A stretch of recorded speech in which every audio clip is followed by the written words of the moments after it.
द्वारा आज आयोजित इस कार्यक्रम में आप सभी पधारे हैं। आपको जैसा कि विदित है कि हम अपने किसी भी आयोजन की शुरुआत जयकारे के साथ करते हैं, तो सभी से निवेदन कि हम जोरदार जयकारा लगाएं। हम जितनी भी संख्या में हैं, जयकारा ऐसा हो कि झुंझुनू तक पहुंच जाए। बोलिए बाबा गंगा राम जी की, बोलिए भक्त शिरोमणि जी की, परम आराधिका मां गायत्री देवी की। भक्तों, जैसा कि आपको मालूम है कि आज हम यहाँ पर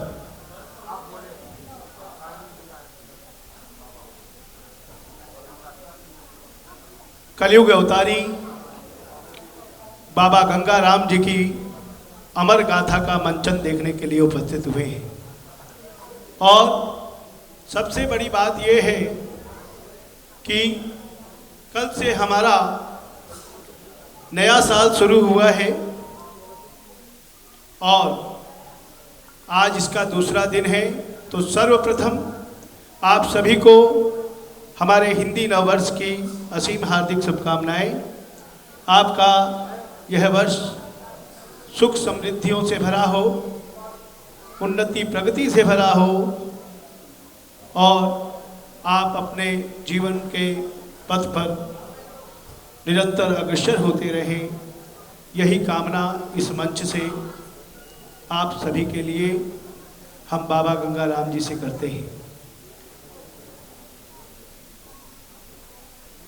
आज का ये आयोजन, जिसके बारे में आप सभी जानते हैं, जो यहाँ आए हैं, सबको जानकारी है कि किस प्रकार का आयोजन है। अखबारों में कई दिनों से आ रहा है, आपके पास कार्ड पहुँचे हैं, उसमें पूरी जानकारी है। और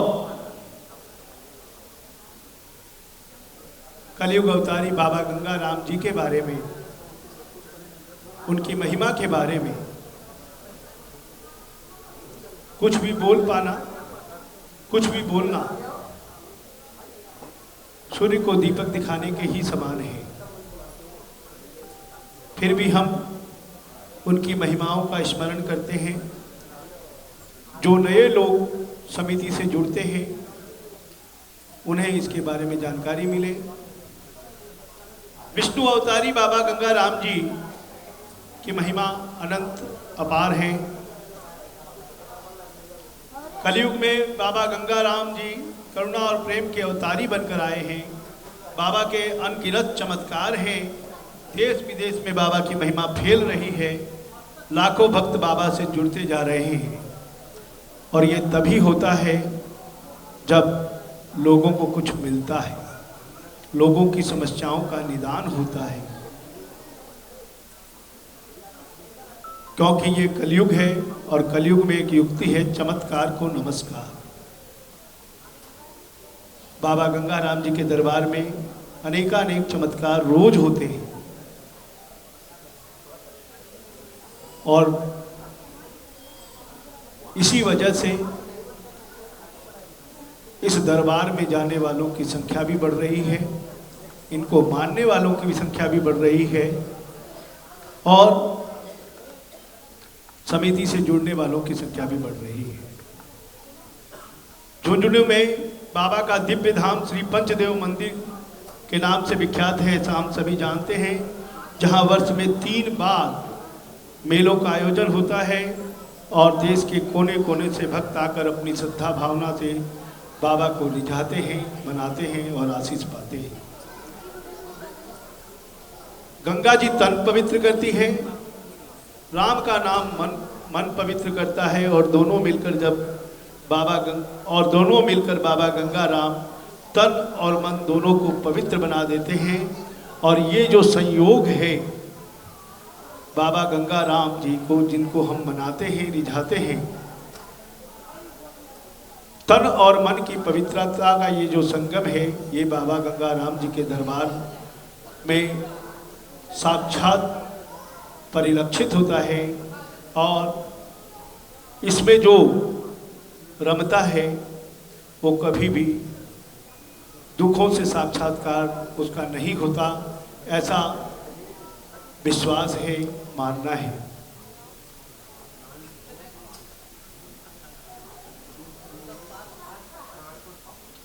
हमें मालूम है कि आज बाबा गंगाराम जी की अमर गाथा को देखने के लिए लोग यहाँ आए हैं और बहुत शीघ्र ही सुविख्यात गायक कलाकार सौरभ मधुकर जी, जिनके सुरीले कंठ से बाबा की महिमा का गुणगान होगा और कलाकारों द्वारा बाबा गंगाराम जी की महिमा का यहाँ मंचन होगा, हम देख पाएंगे। इससे पूर्व जो औपचारिकताएं हैं, किसी भी कार्यक्रम के लिए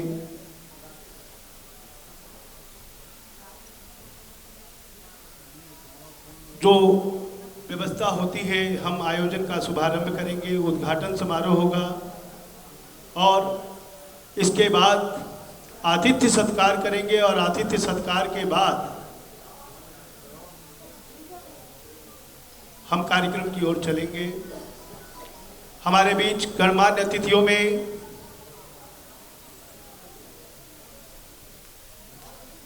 कोलकाता के सुविख्यात शिक्षण संस्थान डीपीएस मेगा सिटी व अन्य शाखाओं के डीपीएस की अन्य शाखाओं के प्रमुख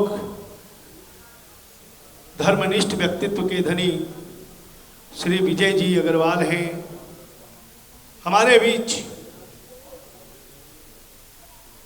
जिनका परिचय उनका नाम ही है, अनेकानेक संस्थाओं से जुड़े हैं और समिति से तो वर्षों से जुड़े हैं। समर्पित सामाजिक कार्यकर्ता, समाज सेवी श्री सज्जन जी सराफ हमारे बीच हैं।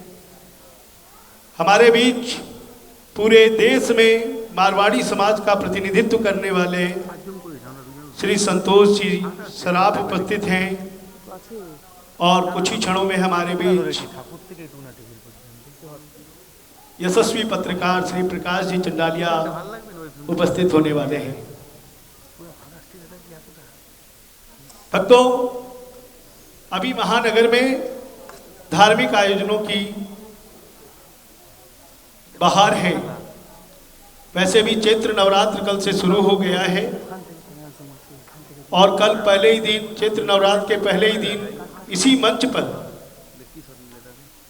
स्वामी गुरुवानंद जी का भव्य विराट कार्यक्रम था और ऐसी स्थिति थी कि लोग यहाँ पर अट ही नहीं रहे थे, बाहर भी खड़े थे। अब ये क्रम चलेगा, कुछ क्षणों में ये हॉल भी भर जाएगा और इसी तरीके से कहीं रानी सती दादी का कार्यक्रम हो रहा है, तो कहीं गणगौर के आयोजन हो रहे हैं, तो कहीं नव संवत्सर का आयोजन हो रहा है। और इसमें आज एक सबसे महत्वपूर्ण कार्यक्रम कला मंदिर प्रेक्षागृह में बाबा गंगाराम जी का हो रहा है।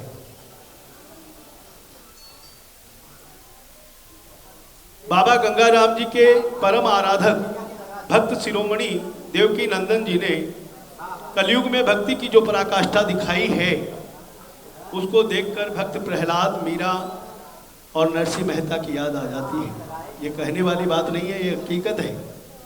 उन्होंने अपना तन मन धन सब कुछ बाबा को अर्पित किया था और उनकी गाथा हम पढ़ते हैं तो हमें ये पता भी चलता है। धन, यश, वैभव सब छोड़कर बाबा गंगाराम जी की भक्ति में लग गए देवकी नंदन जी, ये हम सभी जानते हैं। भक्ति का पथ कितना कठिन होता है सभी जानते हैं। देवकी नंदन जी ने अपने सत्य की रक्षा करने के लिए समाज को छोड़ दिया, लोगों के दुर्वचनों को सहते रहे, लेकिन अपनी दृढ़ता से हिले नहीं।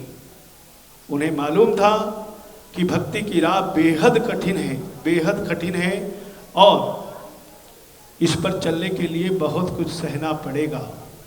और वो ऐसा करते रहे, इसलिए वो भक्त से भक्त शिरोमणि हो गए। भक्त शिरोमणि देवकी नंदन जी हो गए। कलयुग में जिस धन को सब कुछ माना जाता है, उसी अपनी करोड़ों की संपत्ति कब, बरसों बरसों पहले करोड़ों की संपत्ति धन दौलत को सिर्फ एक तुलसी का पत्ता रखकर त्याग दिया। राजा हरिश्चंद्र की भांति कलयुग में ऐसे त्याग की कल्पना बिल्कुल नहीं की जा सकती। संसार आज उसी को पूजता है जिसका इस तरीके का त्याग हो। देवकी नंदन जी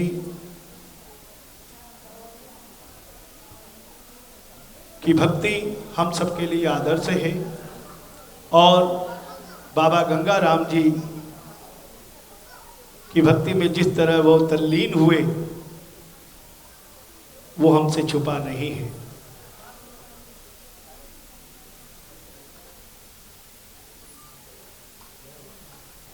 देवकी नंदन जी ने जो भक्ति की थी उसका प्रमाण हमें उनके प्रयाण के पश्चात जलती हुई चिताओं में मिला है देखने को। और आज भी वो दृश्य हम जब भी झुंझुनू के दरबार में जाते हैं वहाँ लगे हुए हैं, और उस प्रमाण को साबित करने की कोई दरकार नहीं पड़ती।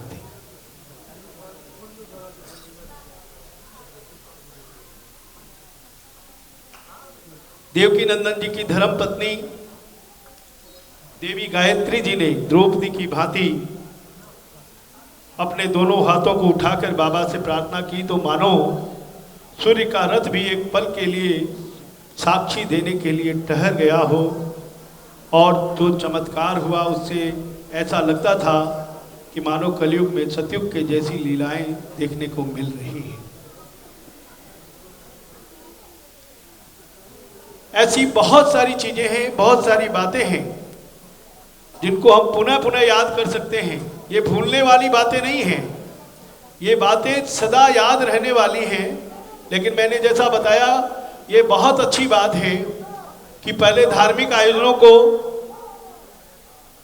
प्रौढ़ और बुजुर्गों का आयोजन माना जाता था, लेकिन आज हम देखते हैं कि धार्मिक कार्यक्रमों में युवाओं की भी बहुत अच्छी खासी उपस्थिति रहती है, और यहाँ भी है। ये जो अभी संस्कार की बात चल रही है, जैसे 2 दिन पहले ही जीडी बिरला सभागार में पंडित विजय शंकर मेहता ने कहा था कि संस्कार विहीन बच्चे मानव बम बन जाएंगे। तो ये हम लोगों की जिम्मेदारी है कि हम अपने धर्म, संस्कृति और समाज के प्रति बच्चों को अवगत कराएं। आइए, समय को ध्यान में रखना है। हमारे गणमान्य अतिथि हमारे बीच उपस्थित हैं। हम कार्यक्रम की ओर चलेंगे, कार्यक्रम के उद्घाटन की ओर चलेंगे, और इस क्रम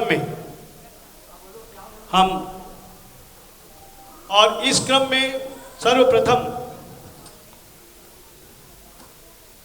मैं निवेदन करूंगा DPS mega city, DPS Howrah जैसे प्रतिष्ठित शिक्षण संस्थानों के प्रमुख श्री विजय जी अग्रवाल से कि वो आए और मंच पर अपना आसन ग्रहण करें। विजय जी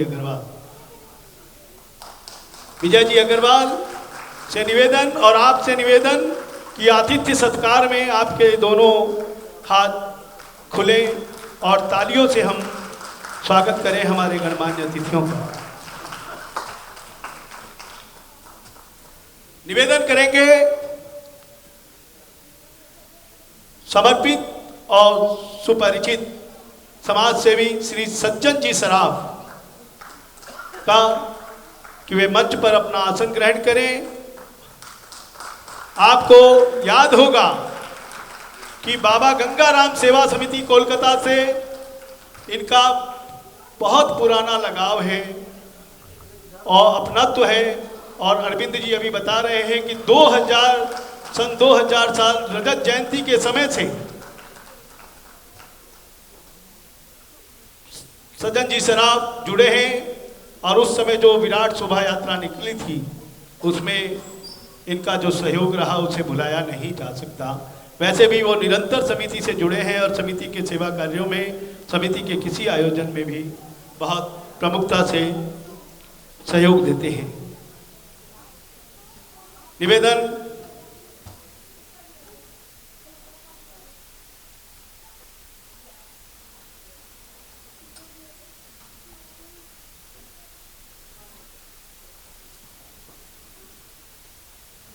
और जैसा कि मैंने बताया कि पूरे देश में मारवाड़ी समाज का प्रतिनिधित्व करने वाले अखिल भारतवर्षीय मारवाड़ी सम्मेलन के अध्यक्ष श्री संतोष जी सराफ से निवेदन करेंगे कि वे मंच पर पधारें और अपना आसन ग्रहण करें। संतोष जी सराफ जाने माने उद्योगपति व समाज सेवी हैं और वर्तमान में मारवाड़ी समाज को मार्गदर्शन दे रहे हैं और वो भी ऑल इंडिया लेवल पर दे रहे हैं।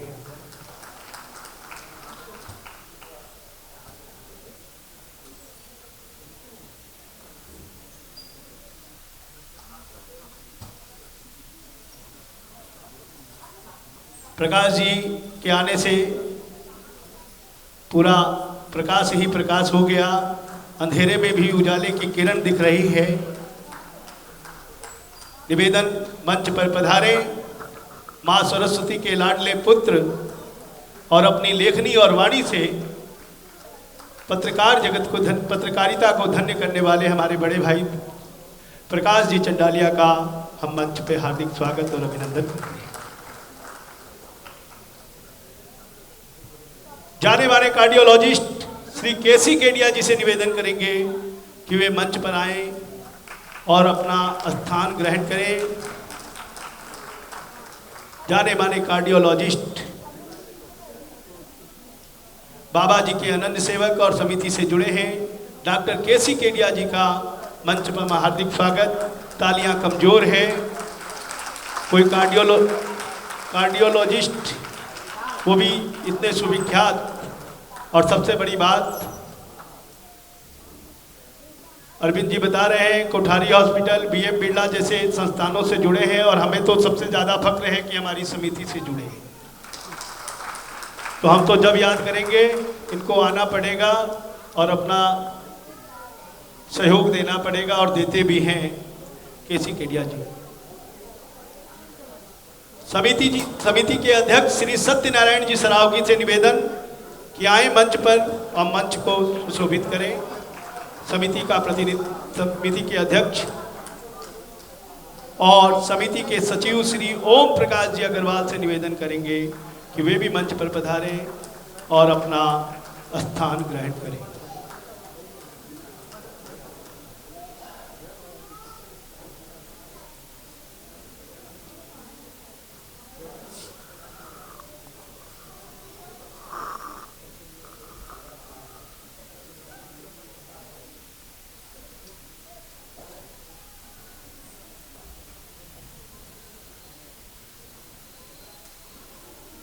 कला मंदिर का ये मंच कुछ ही क्षणों में आप जहां बाबा गंगाराम जी की अमर गाथा सुनेंगे, देखेंगे। हमारे गणमान्य अतिथि मंचासीन हैं। हमें मालूम है आपकी व्यग्रता बाबा गंगाराम जी की अमर गाथा को देखने और सुनने की है। शीघ्र ही चालू होगी। उससे पहले इसका शुभ उद्घाटन सर्वप्रथम, हालांकि ऐसे तो हमारे प्रकाश भैया आने से ही प्रकाश हो जाता है, लेकिन जो ये ज्योत है बाबा गंगाराम जी का यहाँ दरबार सजा है और ये दीप प्रज्वलन के साथ हम आज के बाबा गंगाराम जी, भक्त शिरोमणि देवकी नंदन जी और माता गायत्री देवी के अतिथियों से निवेदन रहेगा, एक छोटी सी रिक्वेस्ट है कि अपने चरण पादुका उतार कर और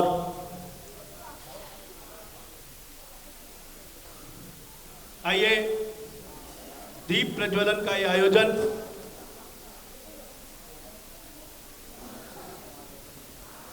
हमारे गणमान्य अतिथिगण और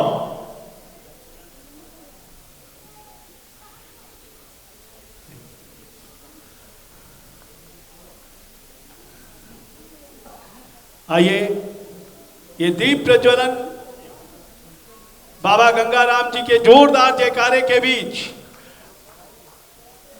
बोलिए कलयुग अवतारी बाबा गंगाराम जी की, बोलिए भक्त शिरोमणि श्री देवकी नंदन जी की, बोलिए त्याग मूर्ति माता गायत्री देवी की।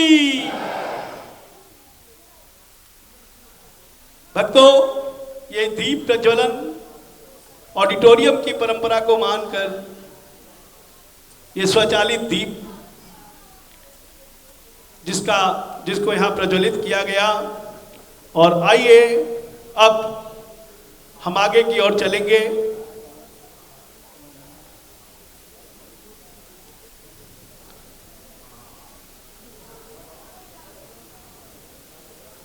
हम हमारे अतिथियों का सत्कार करेंगे और मुझे बार बार आपसे निवेदन न करना पड़े, हमारे अतिथियों के सत्कार के समय उदारता पूर्वक उनका हम सम्मान करें करतल ध्वनि के साथ। सर्वप्रथम हमारे मंच पर आसीन डीपीएस मेगा सिटी और हावड़ा के चेयरमैन श्री विजय जी अग्रवाल का स्वागत और सम्मान करेंगे। श्री सज्जन जी सुरेखा और श्री मंटू जी मोदी, इनसे निवेदन कि वे हमारे आज के गणमान्य अतिथियों में उपस्थित श्री विजय जी अग्रवाल का स्वागत और सम्मान करें। श्री सज्जन जी सुरेखा और मंटू जी मोदी।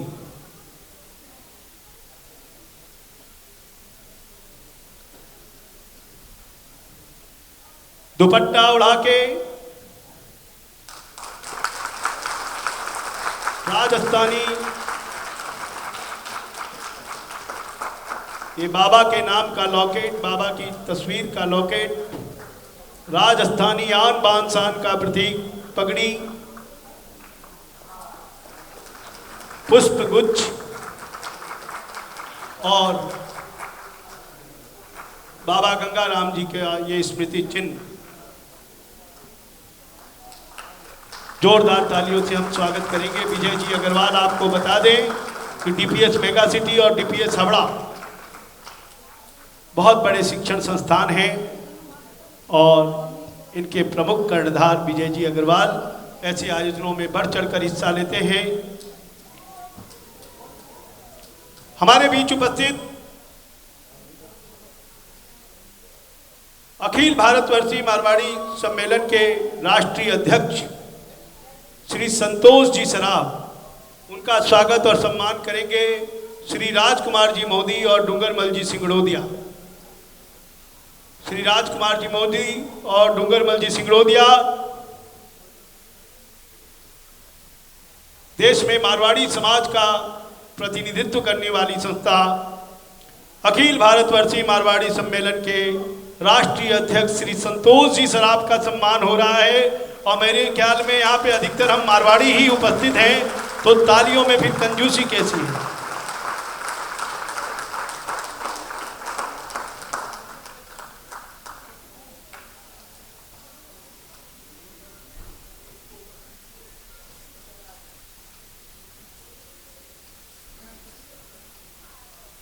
श्री संतोष जी सराफ का स्वागत और सम्मान हो रहा है।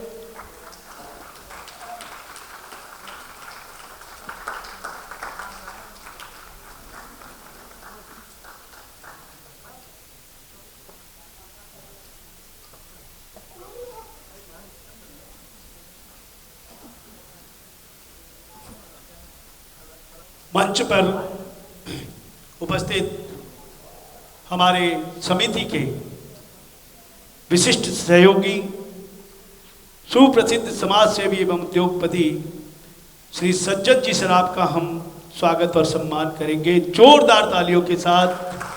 और निवेदन करेंगे श्री संदीप जी सिंघानिया से कि वे आए, और साथ में मनीष सराफ, श्री संदीप सिंघानिया और मनीष सराफ से निवेदन की वो आए और सज्जन जी सराफ जैसे व्यक्तित्व का सम्मान करें जो कि समिति से विशेष रूप से जुड़े हैं, सक्रियता के साथ जुड़े हैं और समिति के लिए सदैव तत्पर तन मन धन से समर्पित रहते हैं। सज्जन जी सराफ, तालियां कमजोर है, सज्जन जी का जो अवदान है उसे हमें याद रखना चाहिए। और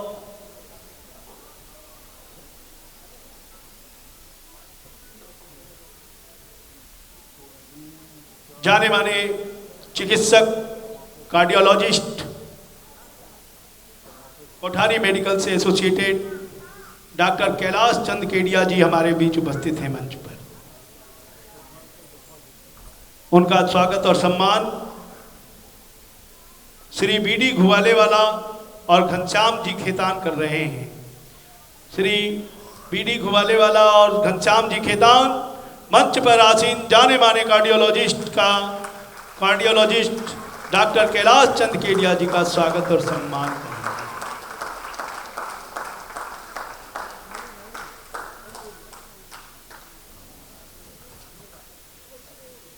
तालियां रुकनी नहीं चाहिए, तालियां रुकनी नहीं चाहिए।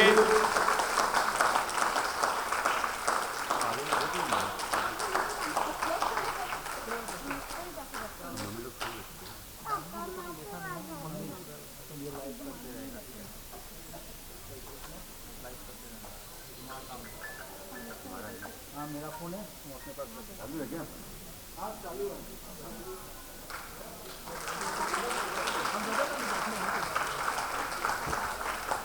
डॉक्टर केडिया जी का स्वागत और सम्मान हुआ और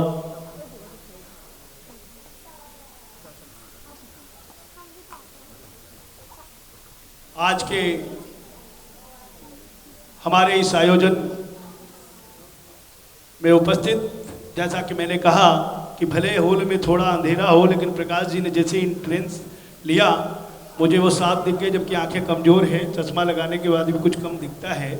लेकिन हमारे प्रकाश भैया जहाँ पहुँचते हैं, सबसे बड़ी बात तो अभी आप लोगों में भी बहुत सारे लोग ऐसे हैं कि उन्हें मालूम है कि बाबा गंगाराम जी की अमर गाथा के बारे में प्रकाश भैया पूरी तरह अवगत हैं।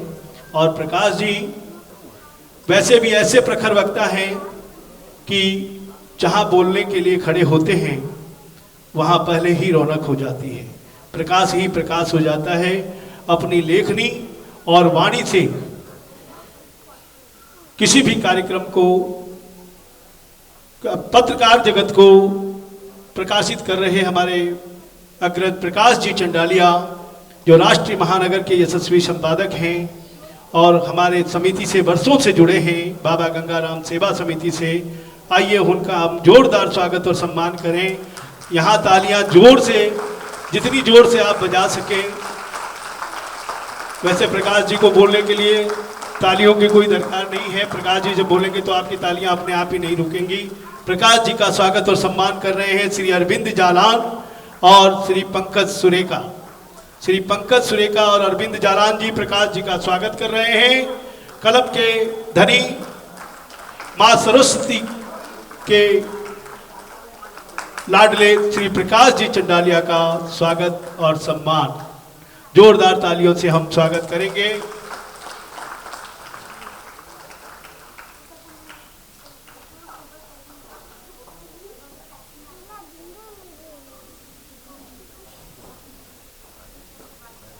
प्रकाश जी का स्वागत और सम्मान हो रहा है और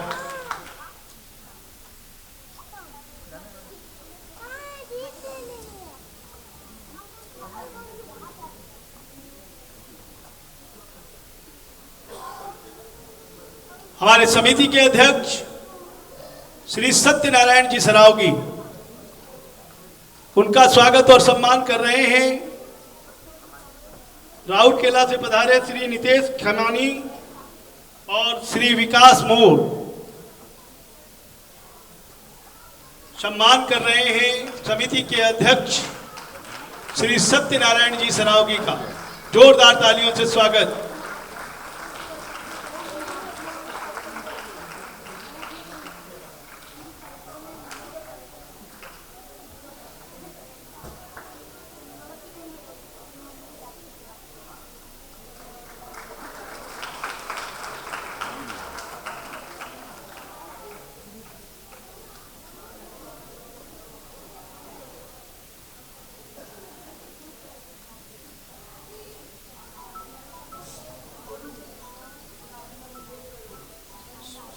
समिति के सचिव श्री ओम प्रकाश जी अग्रवाल का स्वागत और सम्मान।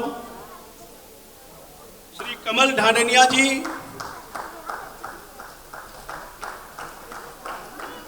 श्री कमल जी ढांडनिया स्वागत और सम्मान कर रहे हैं। श्री ओम प्रकाश जी चिरानिया का जोरदार तालियों से हम स्वागत करें। ये ऐसे व्यक्तित्व हैं जो कि समिति के हर कार्य को सफलता के शिखर तक पहुंचाने में एड़ी चोटी का जोर लगा देते हैं।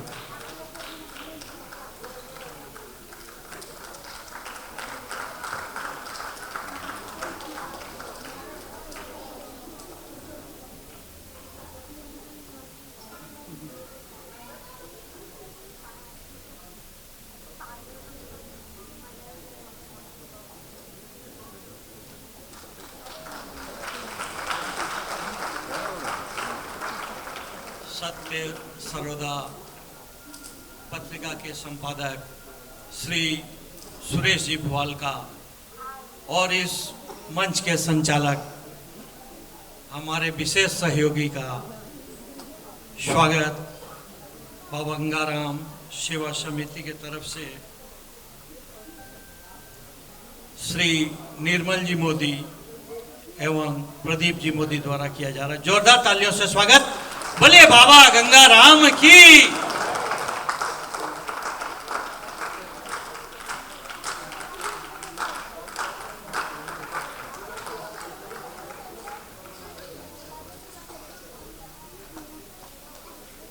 हमारे समिति में इनका सहयोग बराबर मिलता है और मिलता रहेगा।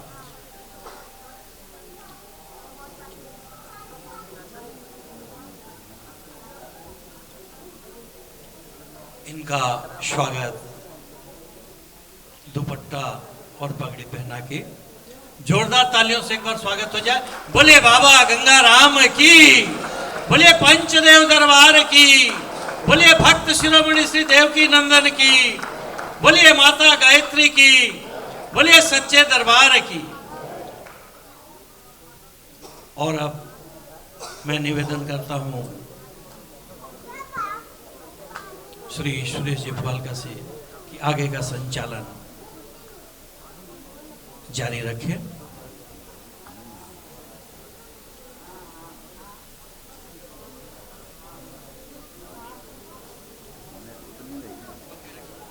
पगड़ी रखिए सर।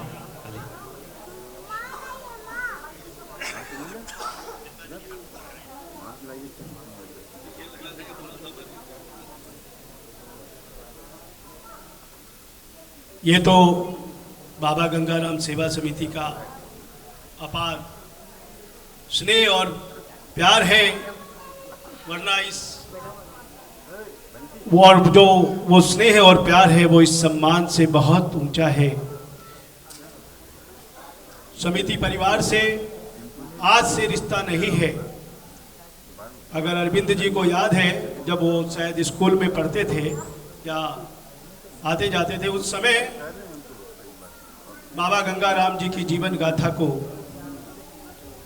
के प्रचार प्रसार के लिए उनका जो प्रयास देखा है वो आज तक जारी है। और मैं आपको एक बात बताऊं कि ये जो चमत्कार की बात करते हैं ना, वो कोई झूठी नहीं है। हालांकि समय बहुत हो चला है, लेकिन मेरे साथ 2 बार ऐसी घटना घटी है और गत बार भी घटी है और इससे पहले भी घटी है। हम हर साल खाटू श्याम जी झुंझुनू शालासर जाते हैं कई वर्ष पहले हम जब गए तो झुंझुनू रानी सती मंदिर से निकलने के बाद गाड़ी वाला रास्ता थोड़ा भटक गया और दूसरे मार्ग से निकल गया और मंदिर पंचदेव मंदिर जिससे पूछे वो तो आप पीछे छोड़ आए, आगे छोड़ आए, समझ में नहीं आ रहा। लास्ट में हमने सोचा अब यहीं से हाथ जोड़ ले और आगे जाना है, लेट हो रही है। लेकिन बाबा का चमत्कार देखिए कि जो मन में एक टीस थी कि बाबा झुंझुनू आकर और आपका दर्शन किए बिना चले जाना पड़ रहा है, तो ये कैसे। और देखिए कितना बड़ा चमत्कार बाबा का कि कई लोगों से पूछा, बोले कि आप पीछे छोड़ आए हैं, लेकिन देखिए जो गाड़ी वहां से उसके बाद निकली तो जाके झुंझुनू मंदिर के पंचदेव मंदिर के गेट के बाहर एकदम अपने आप रुक गई। इससे बड़ा चमत्कार और हो नहीं सकता बाबा का। और गत बार का वाकया मैंने अरविंद जी को फोन भी किया था, हमें रात में ही झुंझुनू से निकलना था। अरविंद जी ने कहा 9 बजे तो मंदिर के कपाट बंद हो जाते हैं, करें क्या। हड़बड़ किए, सब कुछ किए, हमें रानी सती दादी के मंदिर में भी दर्शन करना है, निकलना भी है, रात को ही निकलना है। लेकिन देखिए बाबा का चमत्कार कि बाबा ने अपने दर्शनों के लिए बुलाया था, इसलिए पूरा शेड्यूल चेंज कर दिया बाबा ने। और हम रात में झुंझुनू पहुंचे 1 बजे। गाड़ी वाला गलत रूट से ले गया और हम रात में 1 बजे पहुंचे, जिसके कारण झुंझुनू में हमको रुकना पड़ा और दूसरे दिन बाबा के दर्शन करके ही हम लौटे। तो ये जो चमत्कार है, अगर दिल में विश्वास है, हमको चाहत है बाबा के दर्शन की, तो बाबा का दर्शन अवश्य होंगे। समय बहुत हो चला, मैं अपने मुझे जो दायित्व मिला है संचालन का, उसकी सीमा में रहते हुए, और हमारे प्रकाश भैया जो आज के इस आयोजन में प्रखर वक्ता के रूप में हमारे बीच उपस्थित हैं, उनका वक्तव्य हम सुनेंगे। मैं सिर्फ 2 ही लाइन कहूँगा उनको मंच पर वक्तव्य रखने के लिए बोलने से पहले कि ये हकीकत है, कोई कहानी नहीं है। बाबा गंगाराम जी के चमत्कारों का कोई सानी नहीं है। दिल में अगर विश्वास हो तो हर काम बनाते हैं, मन से एक बार पुकारो तो दौड़े आते हैं, तो दौड़े आते हैं। आइए बाबा गंगाराम जी को हम सत्संग वंदन और नमन करें और हमारे बड़े भाई प्रकाश जी चंडालिया से निवेदन करेंगे कि बाबा गंगाराम जी के बारे में अपने उद्गार व्यक्त करें। नहीं प्रकाश जी, 2 शब्दों में अगर आप सिमटा देंगे तो बड़ा मुश्किल हो जाएगा, लोग मेरे को पकड़ लेंगे। आइए। आराध्य देव के श्री चरणों में शतशत वंदन। हमारी आस्था, श्रद्धा और विश्वास के केंद्र इस जलते हुए प्रदीप को प्रणाम करता हूँ। भक्ति और शक्ति के प्रदेश राजस्थान की पवित्र धरा झुंझुनू में विराजमान पंचदेव मंदिर के प्रांगण में विराजमान परम श्रद्धेय बाबा गंगाराम जी के पावन युगल चरणों में मेरा शतशत वंदन। परम श्रद्धेय देवकी नंदन जी महाराज और करुणा और वात्सल्य की प्रतिमूर्ति गायत्री देवी माता जी के चरणों में मेरा प्रणाम। आज का मंच बड़ा पवित्र है, जहाँ शिक्षा, चिकित्सा और सेवा 3 हमारे समाज के महत्वपूर्ण स्तंभ हैं और तीनों क्षेत्रों की अजीम शान शख्सियतें मंच पर विराजमान हैं। आदरणीय सज्जन जी सराफ किसी परिचय के मोहताज नहीं है। मानव सेवा ट्रस्ट के माध्यम से जो इन्होंने समाज को सेवा दी है और दे रहे हैं वो अप्रतिम है। आदरणीय सज्जन जी सराफ, साथ में अखिल भारतवर्षीय मारवाड़ी सम्मेलन के राष्ट्रीय अध्यक्ष, हम सब के आदरणीय और पूरे विश्व में लगभग 10 करोड़ मारवाड़ियों का प्रतिनिधित्व करने वाली संस्था के राष्ट्रीय अध्यक्ष श्री संतोष जी सराफ, डॉक्टर केडिया, शिक्षा के क्षेत्र में अप्रतिम योगदान दे रहे हैं आदरणीय श्री विजय जी अग्रवाल, श्री ओम प्रकाश जी अग्रवाल, और इस संस्था के सरल, सहज, विनम्र और सदाशयी अध्यक्ष मेरे अत्यंत आदरणीय और भाई श्री सत्यनारायण जी सरावगी, बड़े ही मधुर शैली में संचालन कर रहे श्री सुरेश जी भुआलका, और एक ऐसा बालक जिसे मैं आज भी बालक ही मानता हूं और आप भी बालक ही मानते होंगे, अरविंद जालान। जब से बहुत छोटा था अरविंद, आज से लगभग 20 वर्ष पहले की बात मुझे याद आती है। अभी सुरेश जी ने ठीक कहा कि जब वो स्कूल का छात्र था तब से अरविंद के मन में बाबा गंगाराम जी के प्रति एक अटूट आस्था थी और तब से वो मुझे जोड़ने की कोशिश की और मैं जुड़ा, मेरा सौभाग्य रहा। आज मुझे लगता है कि काफी अंतराल के बाद मुझे आज बाबा गंगाराम सेवा समिति के इस मंच पर उपस्थिति लगाने का मौका मिला है। तो एक बातें मन में उमड़ रही हैं, मैं आपसे शेयर करना चाहता हूं। मैं जानता हूं कि आप सभी बाबा गंगाराम जी के जीवन वृत्त पर तैयार नृत्य नाटिका को देखने के लिए ललायित हैं। मैं कुछ एक बातें कहकर अपना स्थान ले लूंगा। वर्षों पहले जब बड़ा बाजार अंचल में बाबा गंगाराम सेवा समिति के आयोजन हुआ करते थे, मोदी जी, सिंघानिया जी, सत्यनारायण जी ये सब आते थे संपर्क में। जैन भवन बड़ा छोटा स्थान हुआ करता था, लेकिन मुझे आज भी याद आता है कि वो स्थान गंगाराम जी के भक्तों से इतना भर जाता था कि हम लोग अक्सर कहा करते थे, सज्जन बाबू भी उस जमाने से हाजिर हो रहे हैं, अक्सर कहा करते थे कि भाई जी जगह छुट्टी पड़ रही है, थाने कहते कला मंदिर करना पड़ेगा। और आज वास्तव में खुशी हो रही है कि कला मंदिर के अंदर में बाबा गंगाराम सेवा समिति अपना उत्सव मना रही है, अपना आयोजन कर रही है। और निश्चित रूप से भक्तों की आस्था, अटूट विश्वास इस प्रकार से रहा तो एक दिन यह स्थान भी छोटा पड़ेगा और हमें किसी और बड़े स्थान की तरफ बढ़ना पड़ेगा। ये संस्था पिछले इतने वर्षों से काम कर रही है और बाबा गंगाराम सेवा समिति की शाखाएं तो कलकत्ता के बाहर भी हैं, देश के दूसरे शहरों में भी हैं। स्वर्ण जयंती की तरफ आप बढ़ रहे हैं।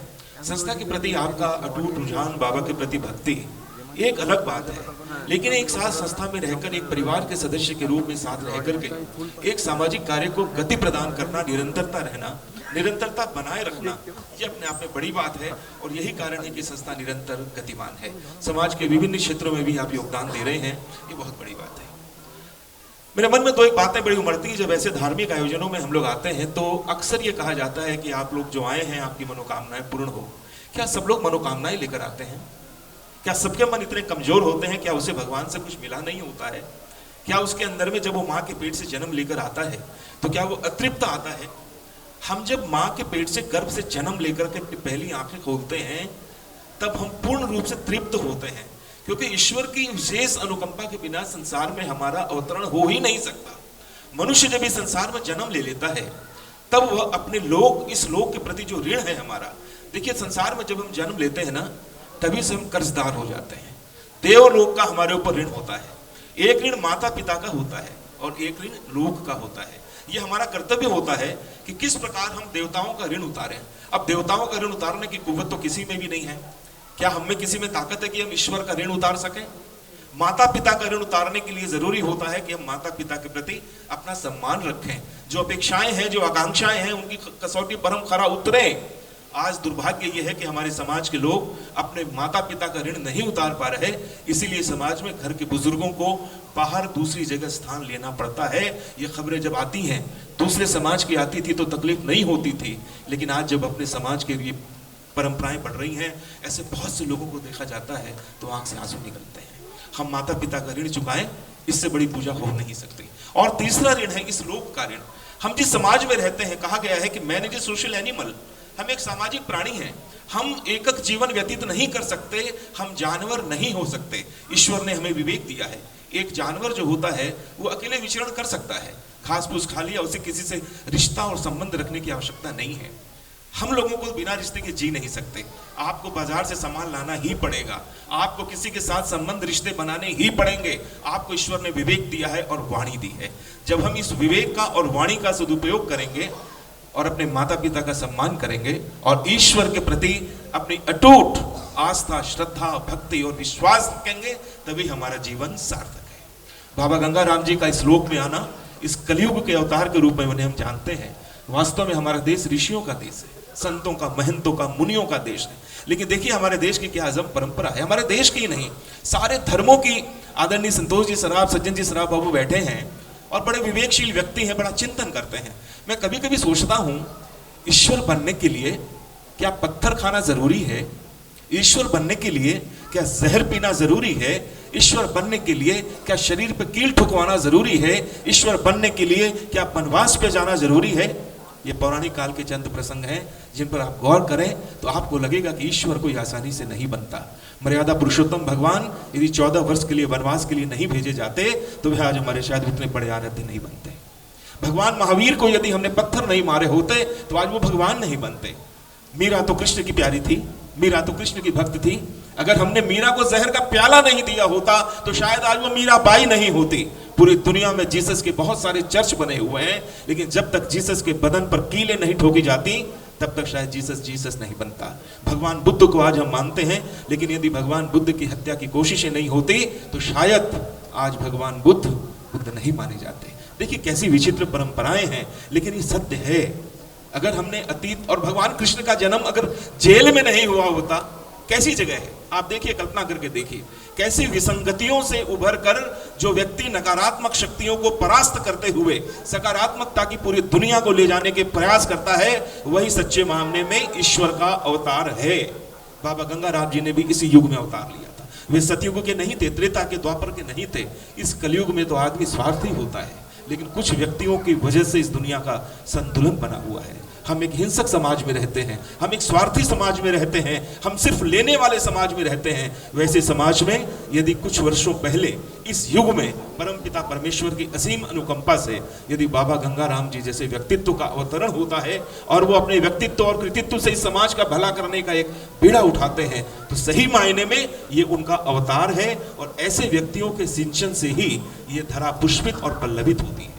दूसरी तरफ आप देखिए कि हम लोग तो इतने विनम्र हैं, हिंदू धर्म के लोग, सनातन धर्म के लोग, कि एक तरफ तो जब तक उन्हें पत्थर नहीं मारते, हत्या की कोशिश नहीं करते, यार ये परीक्षाएं नहीं लेते, वनवास नहीं भेजते, तब तक उन्हें देवता नहीं मानते। और दूसरी तरफ वनस्पति में भी देख लेते हैं देवता, पेड़ में भी देवता देख लेते हैं, गाय में भी देख लेते हैं, स्वान में भी देख लेते हैं, स्वान यानी कुत्ता जो भैरव जी की सवारी माना जाता है, चूहे में भी देख लेते हैं। एक शेर मुझे याद आता है, 2 पंक्तियों का है कि एक कोने में गाय खड़ी थी, एक कोने में पेड़ खड़ा था। एक कोने में गाय खड़ी थी, एक कोने में पेड़ खड़ा था। पहले मेरे घर का आंगन बहुत बड़ा था, बहुत बड़ा था। आपके घर में गाय को भी पूजा जाता है और वृक्ष को भी पूजा जाता है। हम सनातन धर्म के लोग हैं। आज अंग्रेजी पाश्चात्य संस्कृति के लोग ईश्वर में और इन चीज़ों में विश्वास कम करते हैं, क्योंकि वो भोग की संस्कृति है। हम लोग सनातन संस्कृति वाले लोग हैं और बुनियादी तौर पर हमारे मन में एक उत्सव का माहौल रहता है। हम धर्म के मर्म को पहचानते हैं। हमारी हर तिथियों में त्यौहार है। आप देखिए, आप गौर करिए, आपको बड़ा आनंद आएगा। आज जो पाश्चात्य संस्कृति वेस्टर्न कल्चर से जो डे मनाए जाते हैं, फलाना mother's day, father's day, daughters day, children day वगैरह वगैरह, एक डे मना जाते हैं। और आप देखिए कि हमारी जितनी तिथियां होती हैं सज्जन बाबू, आज हमारी 15 तिथियां होती है ना, 15 दिनों का एक पक्ष माना जाता है, चाहे वो कृष्ण पक्ष हो या शुक्ल पक्ष हो। 15 दिन की तिथियों में 15 तिथियां आती हैं और हमारी हर 15 तिथि में एक त्योहार है। एकम हमारा नववर्ष एकम को शुरू होता है, कल शुरू हमारा नवा। भाई दूज, दूज को मनाई जाती है। हरियाली तीज, वो तीज को मनाते हैं। करवा चौथ, चौथ को मनाते हैं। बसंत पंचमी, छठ पूजा, दूबड़ सप्तमी, जन्माष्टमी, रामनवमी, विजयादशमी, एकादशमी, इस प्रकार से करते करते आप देखिए पूरे पूर्णिमा तक 15 तिथियों के त्योहार हैं। ये किसी अंग्रेजी संस्कृति में नहीं मिलेंगे। आज हमारे मन के अंदर में केवल अंग्रेजी कोट पहन लेने से, आधुनिक शिक्षा ले लेने से हम लोग शिक्षित नहीं हो जाते। हमारी माताएं बहनें बैठी हैं, उन्होंने कभी स्कूल के दरवाजे तक कई माताओं ने नहीं देखे होंगे, लेकिन अगर संस्कार की बात करें, अगर संस्कार की बात करें तो हमारे वे माताएं जिन्होंने कभी स्कूल के दरवाजे नहीं देखे होंगे, संस्कार के माध्यम से एक छोटे से कमरे में, बड़ा बाजार के अंदर में जिन्होंने अपने 4 या 5 बेटों के परिवार को या उससे बड़े परिवार को अगर एक कमरे में पाल लिया तो वो ईश्वर का अवतार है। और मेरी नजर में तो किसी संस्कार के विश्वविद्यालय की वो लोग कुलपति हैं, चांसलर हैं। आज करुणा और वात्सल्य की प्रतिमूर्ति गायत्री देवी का हम स्मरण कर रहे हैं। क्यों करते हैं? किसी परिवार में उन्होंने जन्म लिया, पुत्र पुत्रियों को जन्म दिया, अपना जीवन जिया और अपने लोग को देव की शरण में चली गई। आज हम लोग उनको याद करते हैं कि अपनी करुणा और वात्सल्य की प्रतिमूर्ति के रूप में इस संसार में उन्होंने अपने जीवन का प्रत्येक पल समाज को दिया, आस्था को दिया। और परम श्रद्धेय देवकी नंदन जी के साथ में देखिए कितना अनुपम एक परिवार है। और वास्तव में हम भक्ति इसलिए भी करते हैं, अंग्रेजों की तरह नहीं, हमारी भक्ति पूरे परिवार के साथ होती है। राम की पूजा अकेले नहीं होती, राम के साथ कृष्ण है, शिव का भी दरबार है। इस प्रकार से हमारे देवता कभी अकेले नहीं रहते। आज देवकी नंदन जी के साथ में गायत्री देवी का जुड़ाव मुझे एक और एक नहीं बल्कि एक और एक के साथ 11 का सम्मिश्रण नजर आता है। और जब एक परिवार में इतना सुंदर परिवेश बनता है, धार्मिक वातावरण बनता है, बात यही खत्म नहीं हो जाती। बहुत से लोगों को ये पता भी नहीं होगा कि आदरणीय माता गायत्री देवी के जो 2 पुत्र हैं और 4 पुत्रियां, आप में से शायद बहुतों को पता हो भी सकता है कि हो और ना भी हो, कि माता के देहावसान के पश्चात, माता के स्वर्गलोक में जाने के पश्चात उनके दोनों पुत्र और 4 पुत्रियों ने आजीवन ब्रह्मचर्य रहने का संकल्प लिया है। आप कल्पना करके देखिए, ये जीवन का इससे बड़ा योगदान क्या हो सकता है। आपके बेटे तो हो सकता है कि चलिए किसी में भाव उमड़ गया, ब्रह्मचारी हो गया, लेकिन दूसरा बेटा भी हो जाए जरूरी नहीं है, और दूसरा बेटा भी हो जाए तो बेटियां ब्रह्मचारी रह जाए जरूरी नहीं है। आज पूरा का पूरा परिवार इस संसार पर, इस धरा पर आकर के इस लोक के कल्याण के लिए इस पूरे परिवार का जन्म हुआ है। इस अप्रतिम परिवार को प्रणाम करने के लिए आपको एक बार जोरदार तालियां बजा के नमन करना चाहिए। ये एक अद्भुत दृश्य है। बहुत सी गाथाएं हम सुनते हैं, बहुत सी प्रथाओं को विश्वास करते हैं, परंपराओं को मानते हैं, रूढ़ियों को मानते हैं, लेकिन ऐसा परिवार शायद मुझे आज तक देखने को नहीं मिला जहां एक पिता और माता समाज के लिए लगे हुए हैं और उनके प्रयाण के पश्चात उनके तमाम पुत्र पुत्रियों ने आजीवन ब्रह्मचारी रहने का संकल्प ले लिया है। एक अद्भुत चीज है ये। और हम लोग जब धर्म के मंच पर आते हैं, ऐसी सभाओं में जब आते हैं, तो निश्चित रूप से हम लोगों के मन में एक बात अवश्य होनी चाहिए कि परोपकार का जीवन। आज हम देवकी नंदन जी को या परम श्रद्धेया गायत्री माता जी को इसलिए पूछते हैं कि उनका जीवन परोपकार के लिए था। संस्कृत में एक श्लोक है कि परोपकृति कैवल्य, सिर्फ परोपकार की भावना हो चाहिए। और यह भी कहा गया है कि जिस व्यक्ति के मन में दान, शील, तप, ज्ञान गुण नहीं है तो वो इस धरा पर व्यक्ति एक पशु के समान है। ये शाम न विद्या न तपो न दानम, ज्ञानम न शीलम न गुणो न धर्म, ते मर्त्य लोके भुवि भार भूता, मनुष्य रूपेण मृगाश्चरन्ति। इसलिए हमारे अंदर में हमारी शिक्षा कितनी है, हमारे पास धन कितना है, इस पर मत जाइए। अनपढ़ लोगों ने भी इतिहास रचा है। दुनिया के बड़े से बड़े उद्योग चलाने वाले लोग भी कोई बहुत बड़े शिक्षित नहीं रहे होंगे। आपके पास डिग्रियां हैं, सम्मान कीजिए। अगर ये डिग्रियां नहीं हैं तो जो लोग धर्म और संस्कार में दीक्षित हैं उनका भी सम्मान कीजिए। शिक्षित का भी सम्मान कीजिए और दीक्षित का भी सम्मान कीजिए। आज ऐसे लोगों के सम्मान में अगर हम लोग कुछ परोपकार की भावनाएं सुन लें, दूसरों का दर्द दूर करने की बात सीख लें, समाज में सबसे पहले शुरुआत तो अपने घर से होनी चाहिए। अपने परिवार के अंदर में इतना सुंदर धार्मिक, आध्यात्मिक और मनोरम परिवेश बनना चाहिए कि घर के हर व्यक्ति के मन से आपकी उपस्थिति से लगे कि हमारे व्यक्ति के आने से, इस व्यक्ति के आने से माहौल अच्छा बन गया। आपको देख करके खुशी होनी चाहिए।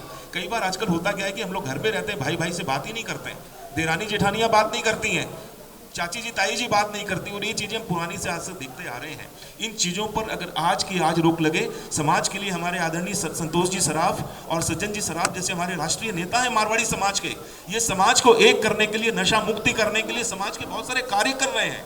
हम दुनिया में नाम कमाने के लिए चाहे कुछ भी कर लें, घर के बाहर ऑडी और बीएमडी की गाड़ियां लगा लें, लेकिन आपके घर में अगर माँ से संवाद नहीं होता है, माँ एक कमरे में बैठी है, संस्कार टेलीविजन का खाली एक चैनल आपने लगा के छोड़ दिया, सुबह चाय दे दी, दोपहर को शाम को भोजन दे दिया और दवाइयाँ समय पर दे दी, दोस्तों रिश्ता और जीवन इससे नहीं बनता है। आपके घर के पोते पोतियों को कहिए कि वो अपने आपके घर की बुजुर्ग माताओं और पिताओं के पास में बैठ के भोजन करें, स्कूल से आने के बाद कुछ पल उनके साथ बिताएं, उनको छेड़ें, उनसे संवाद करें। एक बात मैं बताऊं, आप माँ से रोज अगर एक बार मीठी सी लड़ाई करके निकले ना, आपका दिन अच्छा जाएगा। लड़ाई का मतलब समझते हैं? वो लड़ाई जो आप अधिकार से कर सकें, जिस पर माँ भावुक हो जाए। हमारे घर का एक संस्कार है कि बचपन में ही से ही हम लोग अपनी माँ को, पिताजी को और घर के जो बड़े हैं उनको पाँव छूकर निकलते थे।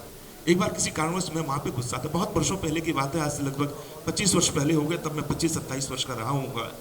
और मैंने माँ को, सच में मैं स्वीकार करता हूँ, बाबा गंगाराम जी का दरबार है, मैंने अपनी माँ को प्रणाम नहीं किया, गुस्से में प्रणाम नहीं किया।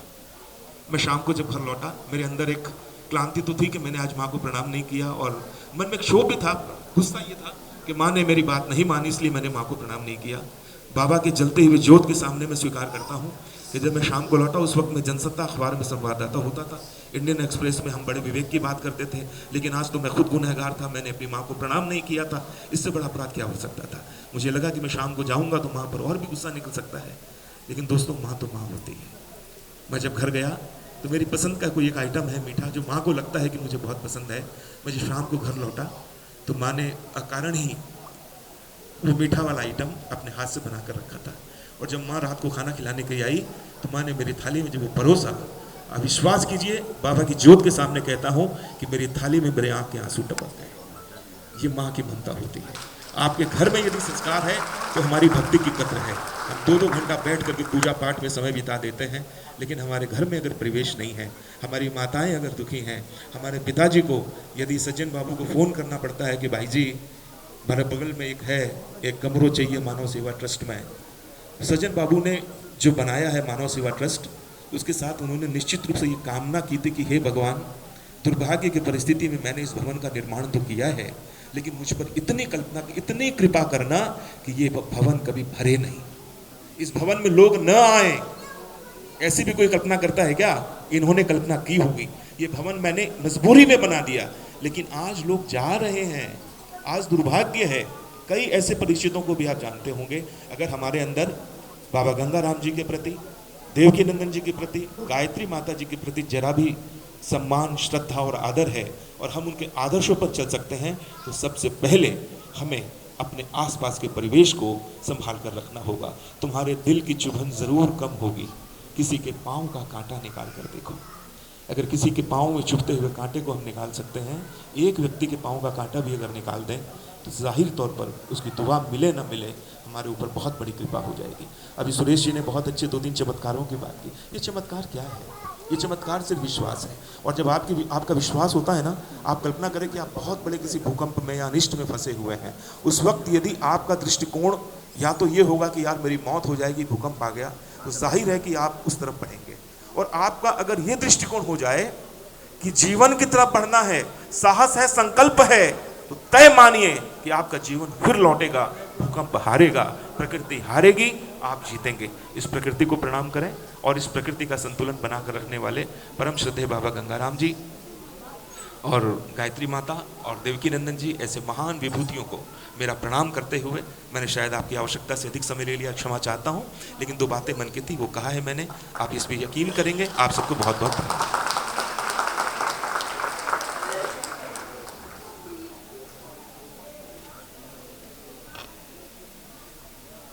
धन्यवाद प्रकाश जी। आपने जो मार्गदर्शन दिया है पूरे मंच की ओर से, ये हकीकत भी है। प्रकाश जी ने जो अंग्रेजी संस्कृति की बात कही है, और ये सबके मन की बात है, ये सबके मन की बात है जो आपने कही है, और इस पर ज़रूर आत्मसात होना चाहिए। आत्मसात होगा ऐसा विश्वास भी है। जैसा कि आपको मालूम है, बाबा गंगाराम जी की अमर गाथा, जिसका समय करीबन 1.5 घंटे से ऊपर का है, कार्यक्रम प्रारंभ होने में कुछ विलंब हुआ है, लेकिन अब और कोई विलंब न करते हुए और 2 मिनट के भीतर में ये मंचन आपके सामने चालू हो जाएगा। मंच पर उपस्थित सभी अतिथियों के प्रति हार्दिक कृतज्ञता ज्ञापित करते हुए और समस्त अतिथियों से ये निवेदन करते हुए कि आप कम से कम थोड़ा समय के लिए ही सही इस नृत्य नाटिका का आनंद लेकर यहाँ से प्रस्थान करेंगे। और अगर आप पूरा समय देकर ये नृत्य नाटिका देख पाएँ तो बहुत अच्छा लगेगा, क्योंकि सौरभ और मधुकर ने इस नृत्य नाटिका को जितनी मन से बनाया है, जितने मन से इसको तैयार किया है, वो अपने आप में अद्वितीय है, मर्मस्पर्शी है। आइए हम अतिथियों से निवेदन करेंगे कि वे सामने बैठकर इसका आनंद लें। समय की बाध्यता है, और अब हम बिना विलंब के सौरभ मधुकर जी से निवेदन करेंगे कि वे अविलंब बाबा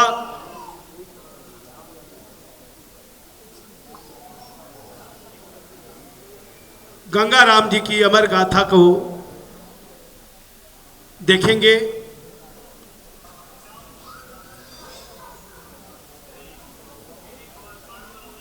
आइए पुनः बाबा गंगाराम जी के जयकारे के साथ बोलिए बाबा गंगाराम जी की, बोलिए भक्त शिरोमणि की, बोलिए गायत्री माता की। धन्यवाद।